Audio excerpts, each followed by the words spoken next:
What's up, and welcome to the Greatest Teacher of All Time, where I, Quincy Dawson, interview different teachers from all over to highlight their philosophies, strategy, and personalities. Today, I've got Dr. Mac. What's up, Sheldon? Hey, what's happening, everybody? How's it going, Quincy? Yeah. I'm so glad you came on this. I've been seeing your videos and everything on social media, and I gotta just gotta do something like this with you, Thank you. It's a labor of love. Yes, of course. So Dr. Mac, just scrolling through your Instagram, scrolling through your website on your bio, you do a lot of things, right? Or you've done a lot of things. So you're an educator, a teacher, assistant principal, social media person, author. That's like all on paper about you that I just searched up. But how do you describe yourself? That's a great question. I like to think of myself as a community service educator or a serial social entrepreneur. That's what I would like to say, a serial social entrepreneur. I heard that term and I'm like, that is exactly what I want to move to. So as a teacher, you can pretty much do anything. I used to have this slogan on my wall that says, those who can do everything, teach. And it's because everyone needed a teacher. And because if you have a good teacher, you're going to be successful. So I decided that, the classroom isn't a limited possibility. It was an opportunity. And now it's time for me to expand. Okay. And yeah, you definitely are expanding. So you do a lot of things like I said, all your things in education, but you're also an author. You make videos online. But let's talk about being an author first. Sure. Right? That's my favorite thing to talk about. Yeah. So describe your books. They're children's books. What about them? Yeah. So I love children's literature. I started writing when I was probably in the 8th grade. Shout out to Miss Sheila McKeeva, my favorite teacher ever. No tea, no shade to Mr. Cerruti. You're my favorite high school teacher, but Miss Sheila McKeeva was my favorite teacher. She identified me in the 7th or 8th grade as having dyslexia. And because I was, I could hear information and recite it back, she knew that she thought I was very intelligent. She was like, well, Sheldon, I know we can fix this. So she would have me just practice rewriting stories or alternative endings to books and then reading them back to her. And she would say, well, does that make sense? And I was like, no, it doesn't make sense because the words are jumbled up. And she was like, so let's work on how we can fix it. And so just working with her doing those things, like I used to write the alternative endings to like Darkwing Duck or something like that when I was a kid. And I loved it. And it just stayed with me as a teacher. So when we had to do creative writing assignments, I would always jump on top of it. Like I love those workshops. And so I wrote 3 children's books and they're very near and dear to my heart. So the first one I have is called Everybody Came to Daddy Chuck's Funeral. And it's a story about a little boy whose grandfather passes away. And my books all center children of color. And in this story, it focuses on the African-American family at a funeral, right? And so first off, the African-American family can be a blended family. You could have a grandparent raising the grandchild, you can have an aunt raising the niece, you can have the mother and the father together raising the children, you can have the father or the mother individually raising the children. And so in this book, we learn about Peanut's family. That's the name of the main character, the little boy who loses his grandfather. But it's not told from a sad perspective. It's talked about from, getting to know the family members and then all of the silly things that happen at a funeral from a 5-year-old's point of view.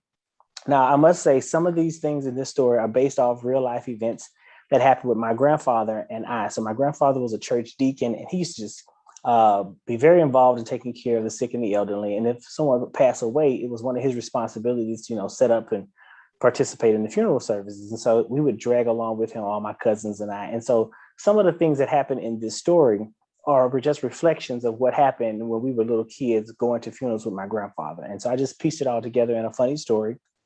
To help kids understand that grief is a real thing. You lose people, but there's ways that you can cope with it. One of the ways we cope with grief is by remembering all the good things that happened with that person and then focusing on those positive things. So that was the first book that I wrote. And it's dedicated to my grandfather. When was that? I wrote that back in 2008. Okay. Yeah. And then my second book, which I absolutely love, and I actually made a little bit of history with this one, is called Mr. Wish. So Mr. Wish is a modern day American fairy tale that centers children of color, and it's the first of its kind. So the kids are not far, far away in a land no one's ever heard of. They're right there in your backyard. They're right at your neighborhood school. Every little Black kid goes to a neighborhood school or goes to school somewhere around their house where they can see themselves and not have to be whisked away someplace where fancy can't happen. So in this story, these three children are new to a school. And when they arrive at the school, they learn that their school custodian is secretly a genie, and he grants them magical wishes if they're able to answer his riddles. And so he takes them on worldwide adventures that they are really excited about because they get to make a connection with someone at the school who takes care of them and does fun things for them. So, and it celebrates, our support staffs at school. We have classroom teachers, and then we have, those people who support classroom teachers, like the secretary, the bus driver, the cafeteria manager, the kitchen aide. And because they do such a wonderful job, they make the place special. And so I wrote this book because I used to have a school custodian, Mr. Darren, who was amazing. I mean, anything you ask him to do, he did it. Sometimes even before you ask him to do it. And you think, man, I used to tell him all the time, I said, Mr. Darren, you're really a genie, aren't you? He says, no, I just love my job. And so I wrote that book as a tribute to him. Yeah. And yeah, that's great. So, those custodians are really the unsung heroes at the schools, right? Oh yeah, well they make. Let me tell you, the office manager or the principal secretary and the head custodian. If they're not your best friend, better make them your best friend. If you have to be in that school building, they have the keys to the kingdom. They have carte blanche. They can get anything you need ordered, picked up, and delivered. Yep. I remember my elementary school was really strict on students who didn't do their homework. So I remember I walked back up to the school at 5 o'clock. I forgot my paper, and the custodian would let me in the classroom. See? Yeah, That's man. right. That's right. Well, and the last book that I wrote is called, the last book that I've published so far, because I have another one in the works, but it's called The ABCs of Anti-Racism. And it is a book that helps teachers and students understand how they can be disruptors of systemic oppression. And so in the book, we have colorful photos of mixed race and multiracial children. And then it's a word that corresponds with the letter. So like K is for keep dialogue open, right? And then in student-friendly terms, you teach a child what that means. So think about how we make new friends by being open to talking with people that don't look like us. Listen respectfully and share truthfully. Our stories are important too. So if children know at an early age, from 5 or as early as they can start talking for themselves, that, in order for us to recognize a person that doesn't necessarily look like us, all you have to do is say hello, right? To walk past someone and not acknowledge their existence is probably the ultimate form of oppression. So I teach these students to open their eyes and see the world by looking at individuals in their face and saying, hello, how are you? Yeah, that's great. And so your Thank you. first book was written how long ago again? You said The first book was published in 2008, and I just published these last two in 2000. okay. So yeah, with all of these, I want to know, like, what type of feedback have you gotten on these books? Like, is there like an overwhelmingly, I need this in my class? Are you trying to get it in schools or libraries or? I am. Thank you for asking that. I am definitely working to put it in schools. I've sold it to a couple of schools and a couple of classrooms, the ABCs of Anti-Racism, as well as the two fiction books, Mr. Wish and Everybody Came Daddy Chuck's Funeral. When you And say, sorry, when you say selling it to schools, does that mean this first grade class has to read them, or what does that they mean? don't have to read them. It's, I ask the teachers that but I recommend that they put them in their classroom libraries because it's fun for kids to explore books. So I'm not saying necessarily make this a part of your curriculum, but if you want to use it to teach, so like the book Mr. Wish is written in rhyme. I should have mentioned that, which helps kids build their automaticity and fluency, right? It's a great way to help kids practice. So I've gotten great feedback from Mr. Wish. A lot of the parents who purchased the book have sent me messages, or the kids have sent me messages saying, oh, Dr. Mack, we love this book. It's so funny. Thank you for making it. I see myself in it. One parent says, my child can't even put this book down. When's the next book coming out? So like one of the things I do like writing about are things about magic. So I'm writing another comic book that'll be coming out soon. And it centers children of color in magic. And so one of the parents is excited to purchase that one too, because she's like, my baby can't get enough of Mr. Wish. And that's the reaction I want. I wanted kids to be excited to see themselves in the pages. As a classroom teacher, I think I might have taught Bud, not Buddy, a bazillion times. And then there's another one. Oh, the somebody's go to Birmingham. I want to say the Watsons go to Birmingham. And so those books were just the limited depiction that kids got to see themselves. So there was no magic, there was no hysteria, no laughter. It was, sadness, depression, or whatever. And I wanted to create children's literature where kids could see themselves having a fun time, unapologetically Black, so to speak. Yeah. And so with that, I'm going to follow up to this, but with your goals in writing, like, are you trying to become the next household name? Like, probably not Dr. Seuss anymore, but like E.B. Wright with Charlotte's Web, like, do you want your name known like that? Or is it all just for the love of writing and getting students of color in the front? Both.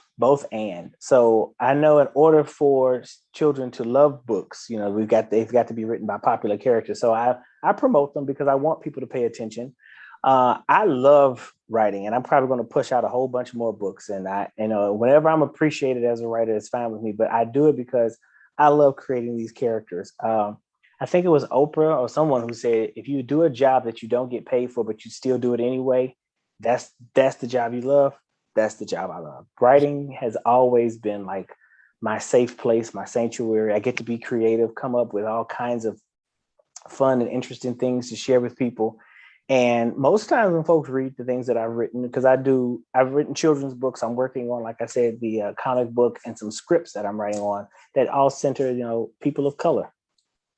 Yeah, that's great. And you saying if you do something that you love doing something you're not getting paid for, welcome to the greatest teacher of all time. Hello, right? This is it. But someone's noticing, because I noticed your podcast or your web show, and I thought this is a cool idea. Like, educators need a space where we can let out all the wonderful things that we're doing. Because even though, some people say, oh, you're just a teacher, but you're really more than that. It takes so many skill sets to be a good teacher.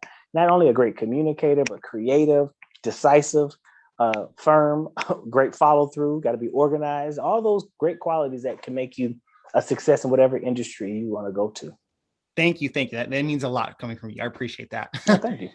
But another thing I wanted to ask about, getting back to the book, is so in the Black community, right, we have this thing where we like to make things that are for us and by us and give them out to other people like us, right? That's kind of what it sounds like these books are, right? And getting these Black students or these Black children out in the forefront, students reading about themselves or seeing themselves in the books, as you said. But is it okay with you that you're kind of creating a niche audience? Yeah. I think that it's twofold. So I have a specific audience, yes, children of color, Black children in particular, because as a child, I love to read. I never found a lot of books that look like me, but I jumped into it wholeheartedly. I think by generating a buzz around books with children that look like you makes you more excited to participate in the reading on your own. And then also the books are set up, especially the ABCs of anti-racism, are set up for diverse families. So you don't necessarily have to be a child of color.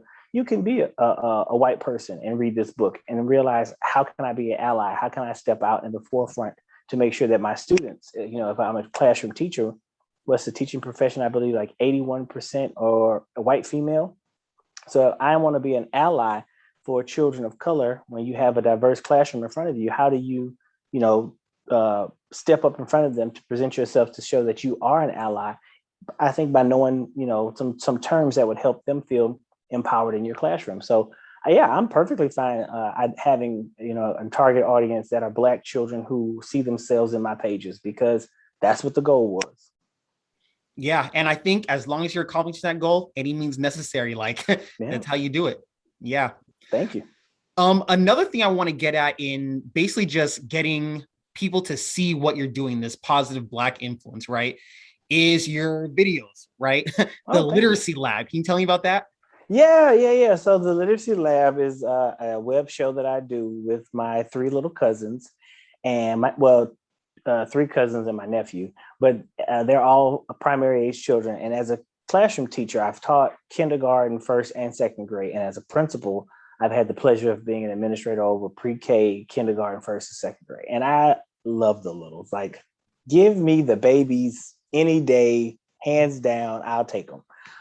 They're so sweet and they want to be there and they're excited about learning. So I got this bright idea that I would tutor my cousins and my nephew in reading, and I would videotape it so people could see the real of what happens, in a classroom, especially in the virtual space. So this was new, where we started virtual learning due to COVID situation. And I said, well, let me just shine a little bit of light on it. And so I have a cast of 4 characters. They are just like a classroom of 20. So they forget their work. One of them dominates the conversation. Another one is kind of bossy. I have one that's really quiet, and the one that just loves to share about his dog. So that's how a typical classroom runs. But we have fun. We dance. We play games, and I do it because, one, I love teaching, and then 2, I want to shine a light on children of color being excited about reading, not playing video games or playing sports, which are fine. If you are great and efficient at either one of those, make sure you do it, but also pick up a book, because a book can take you places that some other adventures can't, some other activities can't. Yeah, super important. And with that, it looks like you're doing it all, right? Well, I try. Yeah. And I kind of want to touch on that real quick. So with me, so I do a couple of things too, right? Like I started as a classroom teacher. I'm an instructional coach now. I'm doing this greatest teacher of all time videos. I also train high school and college students on how to teach a math curriculum to other middle school students. Oh, cool. And talking to interviewers for like jobs and everything, they say like, oh, you've been to a lot of places in a short amount of time. Like, why are you doing all this? And it kind of forced me to have to like really think, why am I doing all this stuff? Or like, what picture am I trying to paint for myself? And I think that comes down to my overall goal or purpose in education is that I want to create the next leaders. Like I want to help prepare leaders for what they're doing. With everything you're done, I mean, we can list it all, but I'm sure it has some type of connection that I can make myself. But what would you say that connection or overall purpose is for everything you're doing, from writing to principal to the daycare? So I have a tagline that I love. It's called Leading Social Change Through Literacy. And what I want for teachers, students, those in academia, those who are training to become teachers, I want us to know that the entry point for the head of the spear to disrupt systemic oppression is within the schoolhouse. It's not going to come through the legal system. It's not going to come through medicine or even the financial industry. It's going to come because people are educated and know about the history and then the possibilities. So yes, teach accurate history, but also teach opportunity, teach what's available to children, Black, white, indifferent. They should know how to understand investments. They should know how to understand starting a business. They should understand what it means to be an employee. Like they should understand what it means to have their own philosophy about life, leadership, how they treat people. And that starts in a schoolhouse, right? We teach character ed, we teach grammar, we teach math, we teach science. We teach you how to be a whole human being. And we have to be fair in the policies that we create around governing children in school, around the ways we assess them. And that starts with us. I don't know if politicians have the withal because they're such people pleasers, or I shouldn't say that. They have a goal to make themselves popular so people will vote for them. That's what I should say. We get you. Right. And educators, we go in there and we tell you to your face how we feel because we love you. I used to have a college professor, shout out to Dr. Lucas. If you misspelled a word or you got an answer wrong from something that you should have known before you got to him, he used to say, it's okay. Nobody loved him enough to tell him he was wrong. and he was right, because if someone loved you enough, wouldn't they correct you? Wouldn't they say, baby, I want you to do better. I want you to be better. And so that's my goal, leading social change through literacy. I want us to teach a generation about what's fair, what's equitable, how do we overcome traumas? How do we overcome hurts? And how do we show up in a space where we can be our authentic selves and not make anybody else feel bad about who they are? Yeah. And it sounds like, I guess, teachers in general want to do this on the ground work. Like we want to go straight to the people who we're impacting the most. And yeah, I really admire that you're doing that with the videos and the books and just everything. It's great. Thank you. And the jokes are like the videos help because it just helps me reflect on my time with children. I tell people all the time, I don't know if anybody else is laughing. I'm cracking myself up when I watch them because I remember the conversation with the sub or the student or the teacher who had to change classrooms. Those things are etched in my memory because it was fun. I love working with children. I love being a school leader.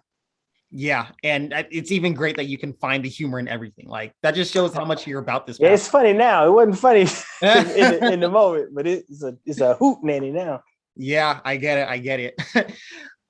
So another thing I really wanted to get at, you've been at this for a long time, right? You've been doing this education stuff for over 18 years, right? Yeah. And, yeah. And so for me personally, this is a selfish question, not for the audience, but for me, I've been in education for 5 years. And in 5 years, I've moved from teaching to an instructional coach, right? I think this is a relatively short time, but in terms of like how millennials and my generation is moving, that's pretty standard, right? Like we just want to get on to the next thing, right? We waste no time, just rush through things. What do you think about that? Someone who's been in education for 18 years, what do you think about a young person doing stuff like that? Is that the right way, the wrong way? I'm really open to. I tell you what, it depends on what your goal is. So when I went to college, I told them I wanted to be a principal. And they were like, "Well, you have to be a teacher first." I was like, "Oh, I won't do that. Just put me in front of kids." Interesting. That's very interesting. And so they told me, "No, you have to teach for 3 years, then go back get your master's, get a certification." So all right, I do that. So, but I knew I wanted to be a principal for elementary, and when I was in school, elementary was kindergarten through 8th grade. So I told myself, well, I want to teach every last single one of those grades before I become a principal because I want to know what's going on. Like a kindergarten classroom is not like an 8th grade classroom. Second graders' needs are not the same as a 6th grader's needs. A 5th grade parent for dance is not the same thing as an 8th grade parent who needs to go on a class trip. So I thought to myself, well, I need to have that experience at each grade level. So I actually taught kindergarten through 8th grade in some capacity, either in summer school, long-term sub, or as a classroom teacher for 6 years. And that gave me great insight. I was able to experience, the ups and downs, the curriculum, the parents, the students, the mindsets. That's why I have a preference of the little kids because those are my favorite when it came to classroom experiences.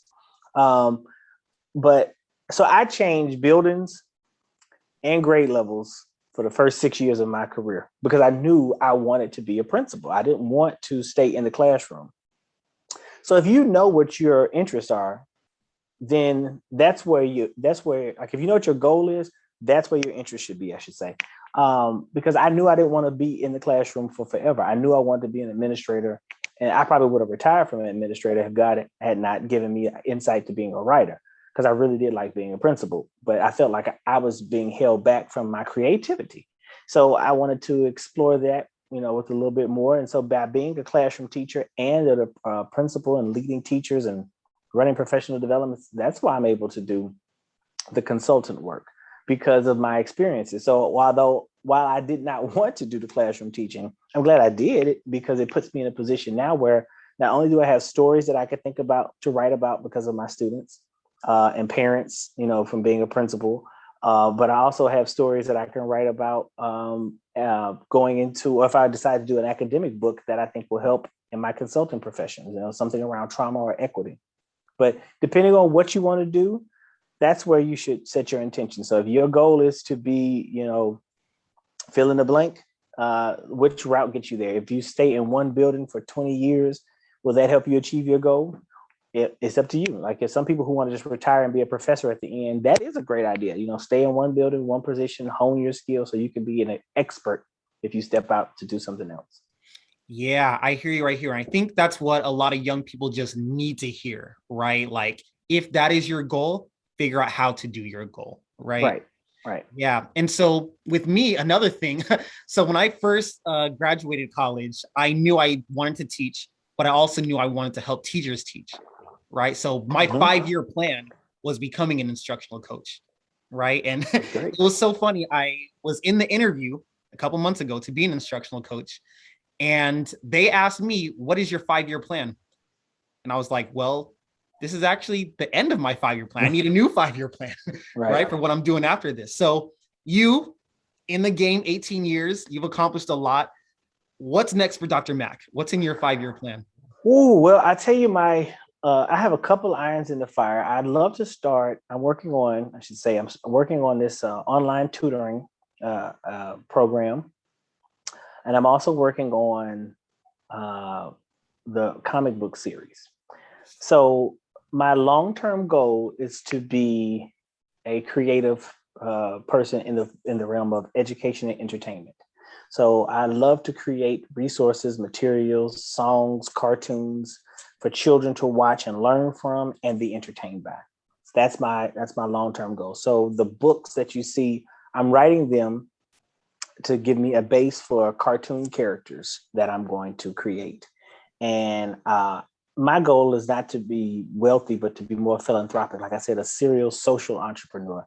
I plan on taking the revenues generated and then opening up institutions that support children who have been victims of either trauma or systemic inequities, because it would be great to fatten my pockets with millions of dollars, but I don't want that. I want kids to walk out of a school with every single thing that they need in order to be successful human beings. That's my ultimate goal. So all the work that I do, all the characters that I create, all the stories that I write, it's to help my serial social entrepreneur endeavors to make sure that kids are successful when they walk out of a school that I'm associated with. Man, I love that. Like these are powerful goals. And I feel like even just sitting here on Zoom, like I feel the energy. It's Well, thank you. Yeah, I love this. And as soon as I promise you, Quincy, as soon as these cartoons and movies and everything premiere, I'm coming right back here to your show, which I'm sure is going to be blown up like Tamara Hall and Oprah Winfrey, and you'll get the exclusive. Man, all right, we'll see. We got high hopes. Yeah. Before all this, I just got something else popped to my head. With all this stuff you've been doing, and so my personal experience, being a teacher, right? You have your security, you have your salary, you have your insurance and everything. You left all that to become an entrepreneur, right? Can you maybe tell me about your experience with that, and like, were you as scared as I was? Oh yeah, terrified. But having a great family support system makes a difference, right? I'm not the business savvy one in the house. Mrs. McAfee is. So she was able to, piecemeal, finesse, and put things together so that we would have what we needed in order for me to take on this venture. And so I just, like I said, it comes with having great family support. I know I couldn't do it without my mother, my brother, my sister, my cousins, who always send me, encouraging text messages and things like that. So I've had a great system around me and blessings. I believe in. I'm a Christian, so I believe give and it shall be given unto you. So I've never really thought about wanting for anything. It probably sounds airheaded of me, but I always know that He'll make a way. So I just step out there. I have the talent, skills, and resources within me.